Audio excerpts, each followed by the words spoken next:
Alright, what's up everyone, and welcome to another episode of The Strength Classroom.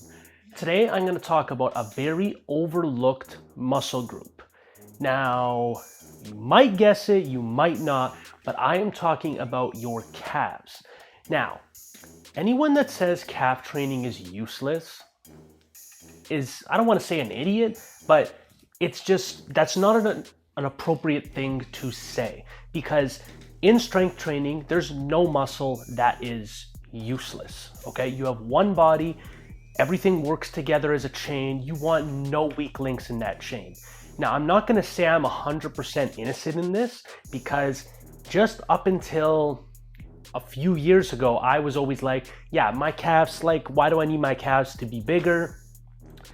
I really don't, so why even bother training them? However, there's more to training a muscle than just hypertrophy and size. Now, I used to struggle with some knee issues during squatting, and it had nothing to do with my form, because I will say I have not changed my squat form. I basically use the exact same cues, the exact same stance. I haven't really done much mobility work to improve my mobility.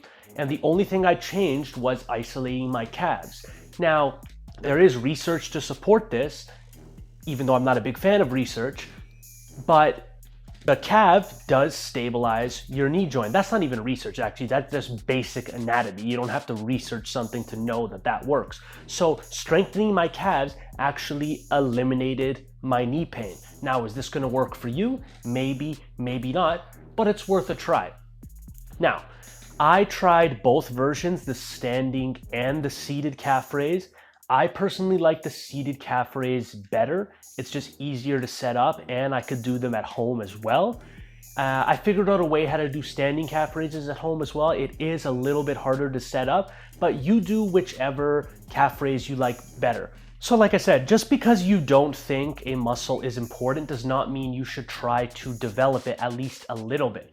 For example, not everything is about aesthetics. I've heard Louis Simmons and other powerlifters say the key to keeping their knees healthy is to train their hamstrings and their calves, because those are the muscles that are directly below and directly above the knee joint. Now, I would argue that having strong quads help stabilize the knee joint as well, but it just goes to show, what the hell does a powerlifter need calves for? But they've obviously come up with a reason and know that it helps keep their knees healthy.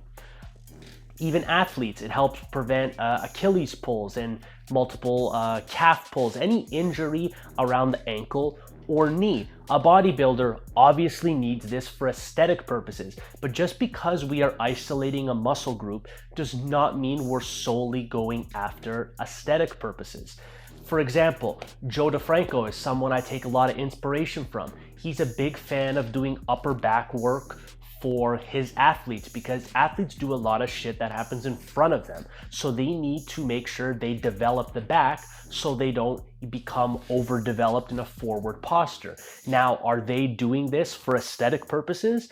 No, it's for health and sports performance. However, a byproduct of this will be increased muscle mass in the upper back area. So just because you are isolating a muscle group does not mean we're going for a bodybuilding style effect. If you saw someone at a cable station and they are doing external or internal or any kind of rotation, would you say, oh, they're trying to get more aesthetic by affecting or growing their rotator cuff muscles? Of course not. It's a rehab and prehab movement. That's what I treat my calves as. I don't need 22-inch calves. I don't want to grow my calves 4 inches, but let's be honest, it helps my knees stay healthy, so I'm going to keep doing it. Anyone that says calf training is useless because they're incredibly hard to grow, I don't care about growing them. I care about how that affects my other muscles and my other lifts in my body by creating a stronger chain. So remember, every muscle has a purpose. I hope you can understand how training your calves would affect athletes, would affect powerlifters, strongmen, any kind of athletes, and of course, bodybuilders. Just because it's not a primary muscle mover does not mean it shouldn't ever be trained. Now, what I'm also not saying is now you don't have to go crazy and do calves every workout because it's like, oh, I gotta make sure my knees are healthy. No, the intensity doesn't have to be super high. The volume doesn't have to be super high. Just make sure your calves are getting somewhat of a stimulus. And if you feel it's becoming a weak point, you can do a little more volume, a little more frequency, or a little more intensity. So, in conclusion, the calves are not just an aesthetic muscle group. Training them offers more than just an appearance, a hypertrophy, and size point. They also help in injury prevention. Like I said, they help stabilize the knee joint, which is good for anyone from the average person to a competitive athlete to a weekend warrior. Everyone should strive for healthier knees and just healthier joints in general. So, if you like this video, please click that like button. Subscribe to my channel if you haven't already. Share the videos with your friends if you think they'll like them as well. And as always, class is dismissed.